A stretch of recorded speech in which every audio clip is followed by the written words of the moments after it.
Hi, this is Nina Amir, the Inspiration to Creation Coach and the founder of National Nonfiction Writing Month, also known as the Write Nonfiction in November Challenge. And I'm speaking to you the week before the challenge begins because I want to talk about productivity. If you're going to complete a challenge like this, a writing challenge, where you want to start and finish a work in 30 days, whether it's a book or an article or a book proposal or an essay, doesn't really matter what it is, but if you want to start and finish it in 30 days, you need to be productive, right? And you need to not get distracted, and you need to stay on task. So I thought it was really important to spend a little bit of time talking about productivity, and this is a topic that I'm very interested in. I'm a certified high performance coach, and I often talk to my clients about productivity. So here's the first tip I want to give you, and that is to focus your attention. It's very easy to get distracted, and from my writing clients, I hear all the time about how they feel that they don't have enough time because they are being distracted by or taken away from their priorities because they have to do social networking, they have to be speaking, or they have to be blogging, all these things that build their author platform. They're necessities, but they feel they're being taken away to do these rather than working on their writing or their primary projects. They feel life gets in the way. Something will happen, requires them to be present somewhere else or to focus on something else, and their writing falls to the wayside. So it's hard to stay focused and to have your attention on what it is you really want to accomplish. But it's possible to do that even when you have a lot of things pulling on your attention. So the thing to remember is that we think we want to manage time, but time just happens. No matter what we do, time is going to do what it does. We can't manage time. We could feasibly manage our time, but really what that is about is focusing our attention. In the time we have to be very focused on what we want to accomplish. So if you find that things are happening in your life during this 30-day challenge that are taking you away, taking up your time, right? You have to then say, okay, how much time do I have? And in that hour or 2 hours, you have to be very focused on the job at hand and only on the job at hand.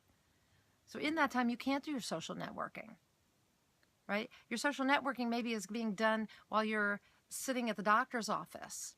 Maybe you have a sick child and that's what's getting in the way and you have to sit at the doctor's office. So during that time, you could be doing your social networking on your phone or bring your computer with you or your iPad, right? But when you have the time to work, you have to be working. You have to be focused on only that. It is your focus that you can control. You cannot control time. So that's tip number one. Tip number two is that when things seem to get out of hand, when they seem to get difficult and you're finding yourself in overwhelm, or you're just not getting enough done, or there's just so much happening and you just don't see how you can meet this deadline, what you need to do is get organized, okay? You need to write down what it is you need to accomplish. And then you have to break that down into baby steps. Chunk it down, as I like to say. That's why blogging a book works so well. People love it because they have to chunk down this big manuscript into 300 to 500 word pieces, which are much more manageable.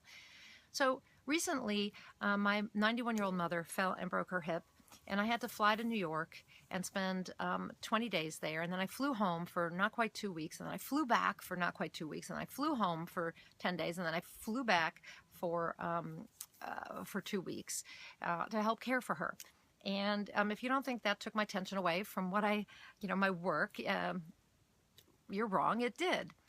So I would spend a lot of time every day actually just getting organized, just sitting down and writing out what I had to do for every project so that I could just make baby steps. I could take those little chunks and say, okay, today, if I can just get these things done, that would be an accomplishment. That would be okay.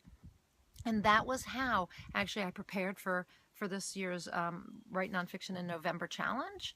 It's a little different this year. We don't have 28 or 30 posts, but that was already decided before my mother's accident. I had already decided that I was going to I was going to change things up, and I wasn't going to do the 30 posts because I didn't think people were having the time to read 30 posts in a month while writing a project. So, but I still needed to contact almost 30 experts to do my blog posts. So that still had to happen. I still had to go ahead and organize all the posts. I had to organize the videos. I had to contact the people. I had to edit their quotes. I had to write my blog posts. All of that had to happen. And I had to do it while caring for my 91-year-old mother, traveling, bi-coastally, all of that.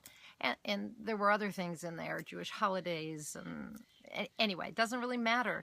The point is that the way I managed it was to chunk it down, to every day get and every week get very organized and say, here are the things that have to happen, and I would allot them to a certain day, and even if it was just 2 little things, that's what would happen. So it's very important to have a big picture of each of your goals. So in this case, maybe it's writing your book in 30 days. Have a big picture of that, and then to break it down and say, what do I have to do every day to meet that goal? And what happens if something does get in the way? How am I still going to meet that goal? Is there a way for me to break this up into smaller pieces? Or what if I only get this done on this day? Could I make it up over here? You just have to figure it out. Okay, so it's planning, and organizing is going to help you enormously. Okay, so then, in general, the way to be more productive, high performers are more productive than a lot of other people because they use some tools, really, that help them. Number one, they get enough sleep. So you want to get 7 to 8 hours of sleep every night. Number two, they eat well and they drink a lot of water. So you want to be sure that you are taking in the types of foods and fluids that will give you the energy you need for a 30-day challenge. Number three, they don't sit down and try to crank out 5 hours of work. Okay, so they may work for 5 hours, but in those 5 hours, they're going to take breaks. So every 50 minutes, there's going to be a 10-minute break. Studies show that we work better that way. Actually, there's some studies that show that if we work in 30-minute periods and then take a break, that we'll get more done. So the point is that you want to get up and move your body. After 30 minutes or 50 minutes, take a 10-minute break. Stretch, get a drink of water, go to the bathroom, maybe eat something that's energizing for you, and then go back to work. This will not break your flow. You'll be amazed how much more you will get done because you'll stay clear and focused the whole time. Also, you might want to cut out all distractions during this time. You might want to be sure that your internet is turned off, that you have no email popping up, none of those kind of things, so that you do manage your attention, right? That's another important thing. Also, if you, speaking of email, do not handle email while you're trying to work on your project for November. You want to only work on your project. Email is very distracting, and what it does to us is it puts us at the will of or whim of someone else's agenda. So we very quickly begin to feel like we have to do what somebody's asked in that email, even if it's just answer the email. So you don't want to do that, okay? So those are just a few things that you can do to be more productive. The last thing that I want to mention is that you have 1 week left here, or part of a week before you start the challenge. And what I would recommend is that you work on organizing your project. It's very hard to write a book in a month if you aren't organized. Now, you may not have enough time anymore to do a business plan for a book. I do talk about how to write a business plan for a book and the necessity of that in the author training manual. I also talk about it in How to Blog a Book.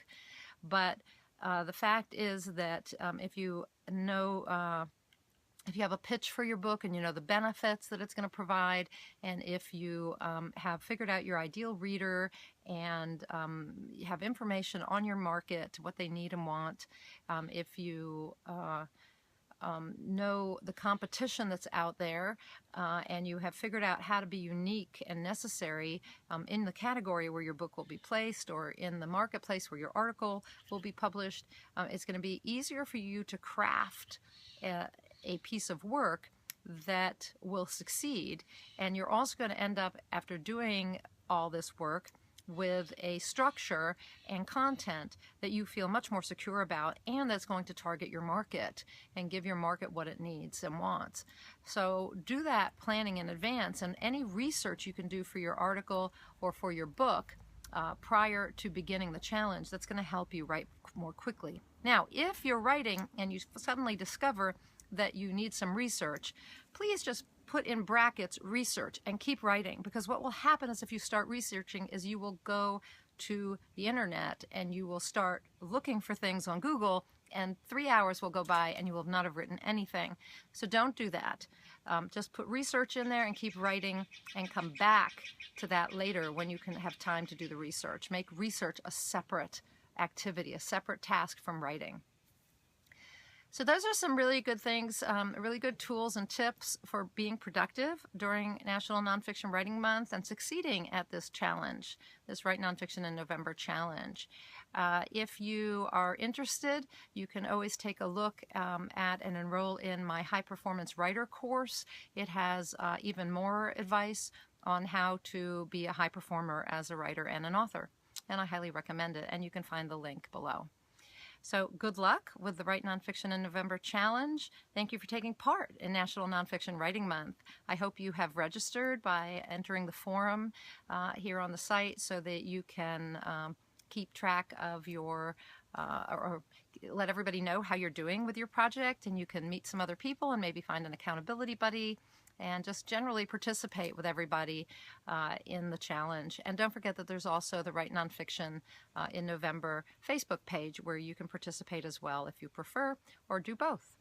So enjoy the challenge, be successful at the challenge. I commend you for taking the challenge, and go out there and be a productive writer and achieve more inspired results.